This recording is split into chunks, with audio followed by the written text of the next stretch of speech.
Bismillahirrahmanirrahim. Assalamualaikum warahmatullahi wabarakatuh. Dengan ini saya Dr. Sufyan bin Fuad Baswedan LCMA, Ketua Dewan Fatwa Perhimpunan Al-Irsyad, lulusan Fakultas Hadis Universitas Islam Madinah, ingin menjelaskan kepada saudara-saudaraku kaum muslimin terkait dengan beredarnya sejumlah hadis-hadis yang tidak benar atau hadis-hadis yang tidak ada asal usulnya, bahkan yang menganjurkan agar kita memperbanyak wudhu, dan orang yang banyak berwudhu itu akan terhindar dari wabah, ya. Disandarkan kepada Imam At-Tabrani. Ini adalah hadis yang tidak benar, karena para sahabat Rasulullah Shallallahu Alaihi Wasallam yang mereka itu adalah generasi terbaik, yang paling menjaga wudhunya, banyak yang wafat karena wabah penyakit taun. Yang kedua, hadis tentang anjuran untuk berlindung ke masjid saat terjadi wabah. Ini juga hadis yang batil, yang tidak benar, karena tidak ada penjelasan sedikit pun tentang derajatnya sama sekali, dan bahkan dia dinisbatkan kepada kitab-kitab hadis yang tidak terkenal kecuali sebagai pemuat hadis-hadis yang lemah dan hadis-hadis yang nyeleneh. Ad-Dailami, Ibnu Asakir, Al-Kamil, dan lain sebagainya, Ibnu Adi. Ini adalah kitab-kitab yang sengaja memuat hadis-hadis yang lemah. Jadi apabila ada suatu hadis dinisbatkan kepada kitab ini, maka yang pertama kali menjadi indikator adalah justru indikator dia sebagai hadis yang lemah. Dan yang tidak kalah pentingnya para saudaraku kaum muslimin, bahwa sebenarnya penyakit ini lebih dahsyat daripada yang diberitakan secara resmi, karena jumlah mereka yang tidak terdeteksi sebagai pengidap virus corona COVID-19 jauh lebih besar daripada mereka yang terdeteksi. Bahkan menurut salah seorang dokter ahli, Dr. Faris, ahli di Asosiasi Spesialis Paru, beliau mengatakan hanya 15% yang menampakkan gejala dari mereka yang mengidap virus corona ini. Artinya 85% dari penderita corona tidak menampakkan gejala apa-apa. Jadi boleh jadi seseorang menganggap dirinya itu sehat, tapi sebenarnya dia sakit, dan dia akan sangat beresiko untuk menularkan penyakit ini melalui baik kontak fisik atau droplet alias percikan air liurnya, atau bahkan melalui nafasnya di udara. Karena ternyata menurut Dr. Faris, virus ini bisa disebarkan secara airborne alias dengan tersebar di udara, dan paling singkat setelah dia itu menempel di sebuah tempat, dia bisa bertahan 9 jam.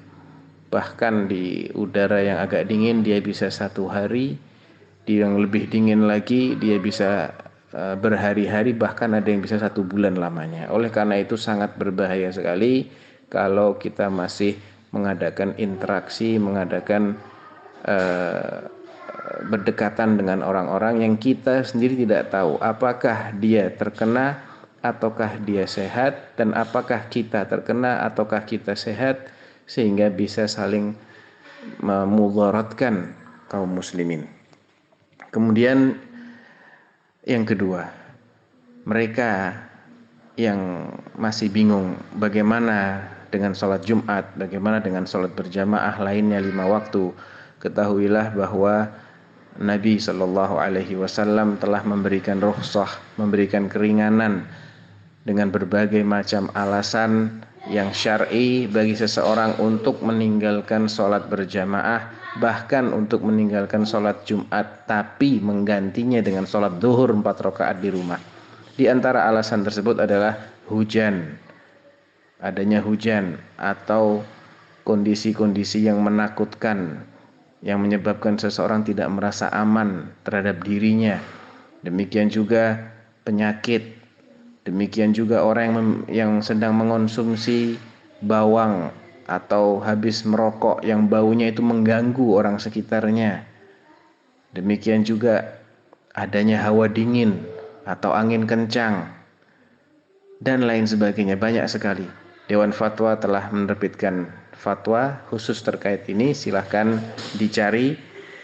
Dan intinya ini hanya menegaskan kembali bahwa anjuran untuk tetap berada di rumah sebisa mungkin dan mengurangi interaksi semaksimal mungkin adalah suatu keharusan. Karena apa?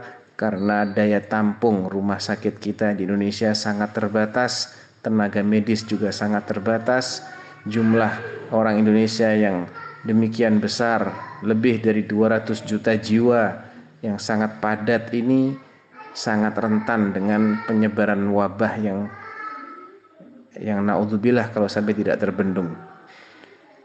Bayangkan negara yang cukup luas seperti Saudi Arabia saja dengan penduduk yang sangat sedikit, hanya sekitar 15 juta jiwa atau 20 juta jiwa tersebar di banyak kota.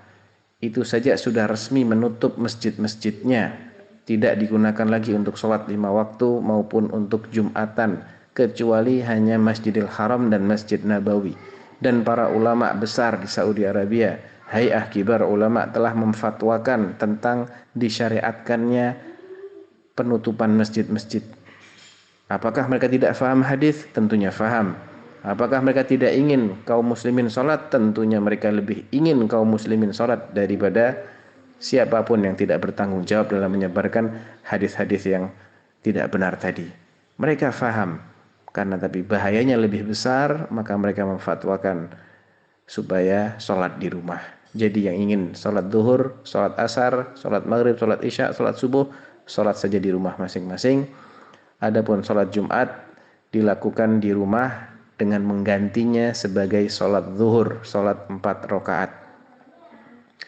Ya, saya sengaja menegaskan kembali karena masih banyak orang yang menanyakan tentang masalah ini. Mudah-mudahan bisa difahami dan jangan mengambil sembarangan fatwa dari orang-orang yang tidak bertanggung jawab, tidak memiliki kredibilitas, tidak memiliki kapasitas ilmu, dan tidak mengetahui duduk perkaranya. Karena dia akan bertanggung jawab, menanggung dosa 2 kali lipat. Dosa menyebarkan informasi yang tidak benar, dosa berbicara tanpa dasar ilmu, dan dosa menjerumuskan orang lain sehingga menjadi korban penyakit yang mematikan ini. Wallahu ta'ala alam. Fatwa ini saya sampaikan di Kota Solo pada tanggal 19 Maret 2020 jam 19:18 waktu Indonesia Barat. Siapa yang ingin menyebarkannya, saya berikan izin untuk menyebarkannya. Dan bagi yang ingin penjelasan lebih lanjut, dapat merujuk kepada fatwa yang telah diterbitkan oleh Dewan Fatwa Perhimpunan Al-Irsyad, dapat diakses di website resmi kami www.dewanfatwa.com. Barakallahu fiik. Assalamualaikum warahmatullahi wabarakatuh.